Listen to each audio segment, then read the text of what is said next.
Hello and welcome to episode 14 of Michaelanius. There was something that was niggling at me a bit in the last video where they were talking about how, the culture war and this, latest battle in the culture war, and it was like, who decides what a battle in the culture war is? And then, of course, there was also the thing I was mentioning about how Captain Marvel isn't the first first female-led Marvel superhero movie, because Elektra already took that title. Like, Elektra was made it wasn't 2004, released in 2005, but that was produced by Marvel Entertainment. So, anyone claiming that this is a big first, it's like it's only a first for the MCU in particular, but it's like, why do you care if this is the first of a particular version of a cinematic universe produced by one company? It's like, why is that news? How is that so impressive? And it got me going, right? Because you remember when Black Panther came out and they were like, oh yeah, this is the first black superhero movie. What happened to Blade? And Blade 2, and Blade Trinity? Like, Wesley Snipes, does he not exist anymore? That was the first Marvel, the first black Marvel superhero movie, and you know what? It was so successful that produced all of the rest of the Marvel superhero, comic book movies. That was, the first majorly successful comic book movie, was Blade. Well, the first majorly successful comic book movie from Marvel was Blade. That's the one that produced all of the rest of them came from that. Is he just erased? Does Wesley Snipes not exist anymore? Why is it all getting repainted? We're revising history so that now Black Panther is the first and the most progressive black superhero movie. It's just like, what are you doing?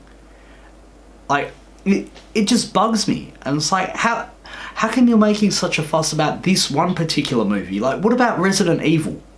Is Alice not a, strong female character? How many? There's six Resident Evil movies. Is that not noteworthy? You know what? You know what's noteworthy about Resident Evil?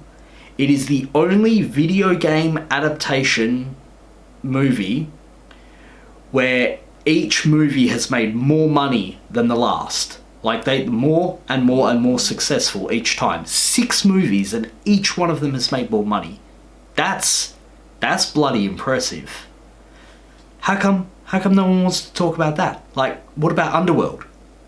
Selene, is she not female? I mean, she's a vampire. Does that not a female vampire is not female? I don't know. But there's 5 of those movies. There's a 6th one coming up. Apparently, Kate Beckinsale doesn't want to take the role again. But, there's another 6 female-led superhero movies. Where's their mention? How come we're just forgetting all of these movies because there's the new and shiny toy that you can play with? This new battle in the culture war. It makes no sense. And I saw an article pop up the other day, and it was about are we ready for why does Superman need to be white? That's what the article was. It's does Superman need to be white? And one of the actors who played Superman, his name's Dean Cain, or I think, what was it, Takunawa, something like that was his original name, because he was Japanese. He played Superman in Lewis and Clark for a couple of years, on a TV series. Famous Superman actor. 25 years ago. And, he replies to them and he's like, you're 25 years late, buddy. That's already happened. They're just they erase the history in order to have new firsts. And it's just it's annoying because it kind of demeans the value of what a first is. When you start adding extra words in. Like, who was the first person to climb Mount Everest? You know the answer to that, right? It's like Edmund Hillary, Tenzing Norgay. Probably pronounced his name wrong, but they are the first people to climb Mount Everest. First people. They're not credited as being the first white man and the first Nepalese man to climb Mount Everest. They're just the first people. That's it. They won in their own right. Who's the first woman to climb Mount Everest? Why do you care? You're adding an extra word in there. It's just person. The first person to achieve. That's the important one. Anything else you add onto there is just a consolation prize. Like, who's first person to reach the South Pole? Roald Amundsen. Hey, first person to reach the North Pole. Roald Amundsen. Hey, that's pretty handy. You got both. Makes it easier to remember. He's also the first person to reach both poles. Look at that. Who's the first woman to achieve that? Who's the first black person to achieve that? Who's the first Asian person to reach the North Pole? It doesn't matter. Only the first one matters. And so in order to make this video, I went looking up, like, I typed into Google, world firsts won by women. Because I wanted to get some examples of when the first person to achieve something was a woman. And it's really annoying to search for that. Like, type that into Google and try to search for those amazing women who have been the first person to achieve something, and your results get absolutely flooded with lists of the first women to achieve things. It's like the first woman dentist in America, the first woman to achieve, it's just so annoying. So I had to do a lot of research into it. Like, I got a full list of hundreds of famous world firsts, and I just manually trawled through that list. I managed to find two very notable ones, and it kind of sucks that, I did actually know them both, but I couldn't remember them off the top of my head. But here you go. Here's your lesson for the day. The first computer programmer, Ada Lovelace. She was a British woman. She worked on Charles Babbage's, the analytical engine. That's the name of it. She helped him work on that, and she said, well, hang on, we can use this not just for calculations, we can use this to run algorithms. We can do more with this. She is recognized as the first programmer, not the first female programmer. She doesn't need the word female or woman added in there. She's just the first. If you decide to go and add the word female in there, it kind of denigrates her achievement on being the absolute bloody first. And the second one, which is, I really should have known this, but the first person to ever win 2 Nobel Prizes. Marie Curie. One in physics, one in chemistry. Her physics one was in 1903, chemistry one, 1911. She was the first person to ever win 2 Nobel Prizes. Goddamn baller as far as, science goes. You don't go, reducing that achievement by being, she was the first woman to achieve 2 Nobel Prizes. It's like, nah, she beat everyone. She didn't just beat the women, she beat everyone. It just annoys me, right? It annoys me when people remove from the achievement by adding extra words in front.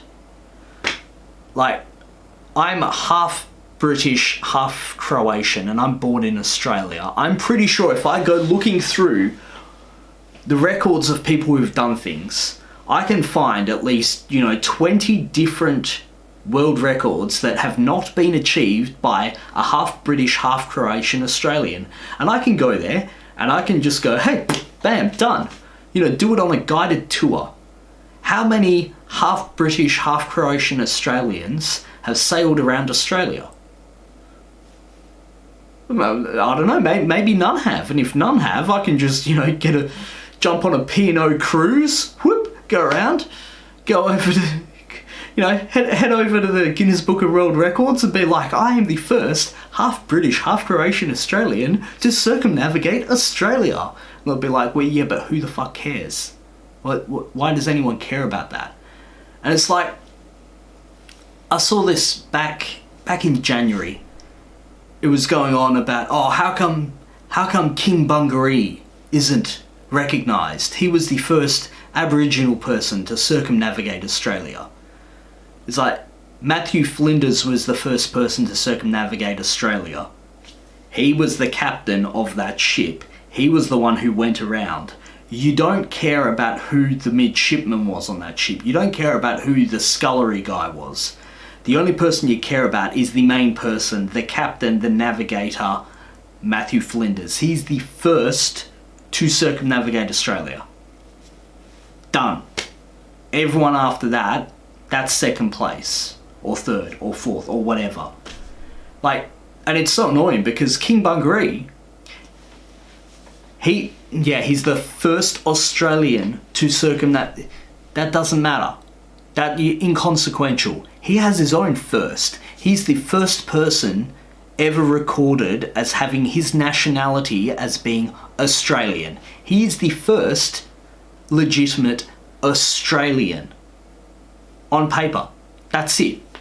That's a first. That's not, he's the first Aboriginal person listed as being Australian. No, he's the first. You can't take that away from him. Number one, King Bungaree. First Australian. That's it. Claim to fame. Done. You don't need to go and giving him second class consolation prizes. Being like, well, you were the first person with orange hair and glasses juggling to go on a unicycle around Ayers Rock. It's like, no. Just stop that. You don't need to keep on adding qualifiers to things in order to give more people more prizes. It's like, nah. The first is all that matters. And it's really annoying because you end up with what happens when you keep on going down that path of being like, well, this is the first, this minority group, here's the first woman to achieve. Who was the first person to fly across the Atlantic Ocean solo? Who was the first person? There's a name that's popped into your head. Well, maybe. There's a name that would have popped into a lot of your heads, and that's Amelia Earhart. And you'd be like, yeah, is she the first person to fly across the Atlantic? No, she's not. She's the first woman to fly across the Atlantic. The first non-stop transatlantic flight was on May 21st, 1927 by Charles A. Lindbergh. He's relatively unknown now, isn't he? He was the first person to fly non-stop across the Atlantic. How come he's not more famous than Amelia Earhart? She wasn't first. She was the first woman, and yet she's now become so much more famous for being the first female to fly across the Atlantic that it somehow managed to eclipse being the first person ever to fly across the Atlantic solo. That's where that goes. When you keep on handing out those little, consolation prizes, eventually some of them just get inflated so big that they eclipse what the original accomplishment was in the first place. And that's just bloody annoying. So anyway, this is a big, long, ranting video, but, keep it in mind. When you're seeing these grand achievements, look how many qualifying words they put on the front of it. Was the person who did what they said they did, were they the first person, or were they the first insert gender, insert race, insert whatever else there? You just want to know who the first is. That's the only one that really matters. Anyway, this has been Michaelanius. I hope you've enjoyed this long rant, and I'll look forward to seeing you in the next video. Please remember to like, comment, and subscribe, and I'll see you around.